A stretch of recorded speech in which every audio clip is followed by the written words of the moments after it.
নমস্কার। অনুরাগের ছড় আজকের পর্বের রিভিউ নিয়ে বাংলা সিরিয়াল সমাচার চলে এসেছে। আজকের পর্বের রিভিউতে সুদীপাকে আদিত্যর মা আদিত্যর ঘরে নিয়ে আসে, বলছে রাজ থেকে তোমার ঘর, তোমার আর আদিত্য দুজনের ঘর। তো এবার সুদীপাকে অনেকক্ষণ ধরে না খেয়ে আছে, তাই জন্য একটু খাইয়ে দিচ্ছে। তো সুদীপা খাচ্ছে না, বলছে একটু খেয়ে নাও মা। বলে ইচ্ছা করছে না, বলে বুঝতে পেরেছি যে অপমান তুমি সহ্য করেছো, তারপরে কারোরই গলা দিয়ে খাওয়ার নামে না। ঠিক আমারও তাই, আমারও যেমন খাওয়ার নামে না। এত বছর ধরে এখানে থেকেও তোমরা না আজকালকার দিনের মেয়ে, তোমাদের হয়তো এতটা কিছু সহ্য করতে হবে না যতটা আমাকে সহ্য করতে হয়েছে। বলছে যে আজকে তুমি আসার পর প্রথম বোধহয় নিজের জন্য একটু মানে লড়তে পারলাম, বা বলতে পারো যে প্রথম হয়তো নিজের জায়গাটা বুঝতে পারলাম। সুদীপা কিন্তু কথাগুলো শুনে অবাক হচ্ছে। সুদীপ অবাক হয়ে আদিত্যর মায়ের দিকে তাকিয়ে আছে। তাই তো মা বলছে, কী হয়েছে মা, মায়ের কথা মনে পড়ছে? তখন বলছে, না আমি তো মাকে কখনো দেখিনি, জন্মের সঙ্গে সঙ্গেই মা মারা গেছেন।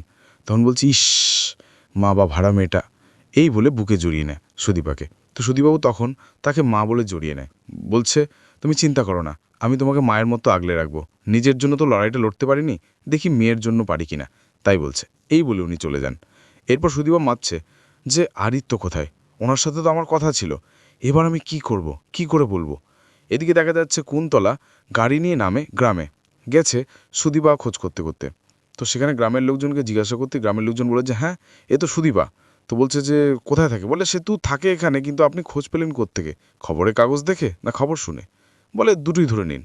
তো বলছে যে ওকে কি পাওয়া যাবে এখন? বলে ওকে তো আপনি পাবেন না, ওর তো বিয়ে হয়ে গেছে। বলে কি, এই তো মেডিকেলে পাস করলো, এখনই ওর বিয়ে হয়ে গেল মানে?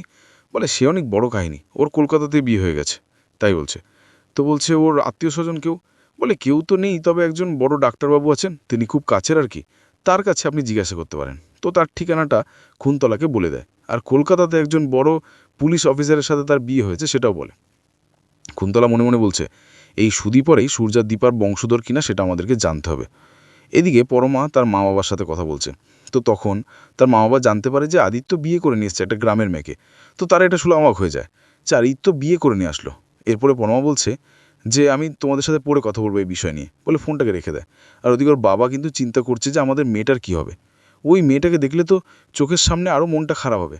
না না, চলো আমরা বরঞ্চ আজইও বাড়ি যাই, দেখে আসি, বুঝে আসি সিচুয়েশানটা, তাই বলছে।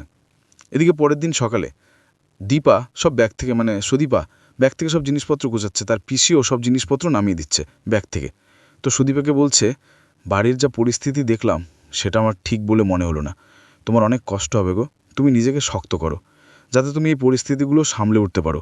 সুদীপা তার বাবার ছবি দেখে মনটা খারাপ করছে, তখন তার পিসির কথা শুনে তার বাবার ছবিটা রাখে। তখন হঠাৎ করে কিন্তু পিসির সব গয়নার বাক্সগুলো বের করছে। তখন সে পুটলিটা যেইখানে কিন্তু এই সুদীপা স্বরূপার লকেটের যে পুটলিটা সেটা দেখতে পায়। দেখতে পেয়ে খুলে নিয়ে লকেটটা দেখে, আর তখন পিসি দেখে অবাক, আরে লকেটটা ও দেখতে পেয়ে গেল। মনে মনে বলছে, এক তো এক বাড়িতে দুই বোন, তার মধ্যে আবার এই লকেটটা হঠাৎ করে সামনে চলে আসা, তুমি কি চাইছো ভগবান, তুমি কিসের ইঙ্গিত দিচ্ছ?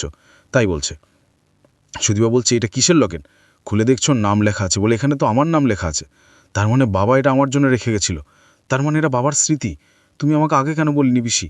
পিসি তখন আমতা আমতা করতে করতে বলছে, আসলে না ভেবেছিলাম কোনো অনুষ্ঠান হলে দেবো, বলে আমার জীবনে তো আর কোনো অনুষ্ঠান রইল না পিসি, আমার বাবা চলে যাওয়ার পর আমার জীবনে আর কিচ্ছু নেই, তো এটা আমি বরঞ্চ বাবার স্মৃতি হিসাবে আমার কাছে রাখবো। এই বলে গলাতে পড়ে নেয়, বলছে এটা আমি আর কখনো খুলব না, এইটুকুনি থাক আমার কাছে, আমার বাবার স্মৃতি হিসাবে, তাই বলছে। দিয়ে লকেটটা পড়ে নেয়। এরপরে সুদীপা তার বাবার ছবি দেখে আবারও কাঁদছে, বলছে, তুমি কোথায় চলে গেলে বাবা, আমি যে একা হয়ে গেলাম। তখন আদিত্যর বোন ডাকতে আসে যে বৌদি, আসলে বড় বৌদি মা বাবা এসছে, তোমাকে ডাকছেন। পড়নার মা বাবা অনেক মিষ্টি মিষ্টি নিয়ে এসেছে, তাই বলছে। বিয়ান, এত কিছুর কি দরকার ছিল?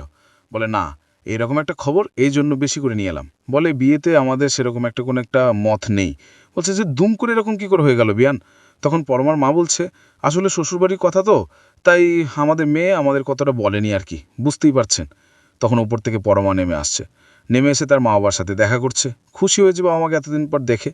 আর তারপরও ওপর থেকে নেমে আসছে সুদীপা, বলছে এই যে সেই মেয়ে, না আছে বংশমর্যাদা, না আছে আভিজাত্য, কোথা থেকে দুম করে একটা মেয়েকে বিয়ে করে নিয়ে চলে এলো। তখন ওদিকে পরমার মা বলছে, আরে আমার মেয়েটার এই মেয়েকে দেখে না না জানি মনের ভেতরটাতে কি যাবে, হারিত্য কী যে করলো, দুম করে একজনকে বিয়ে করে নিয়ে চলে এলো, এমনটা ভাবছে পরমার মা মনে মনে। সুদীপার যথারীতি খারাপ লাগে কথাগুলো শুনে। তো এবার সুদীপার গলায় কিন্তু সেই লকেটটা দেখতে পেয়ে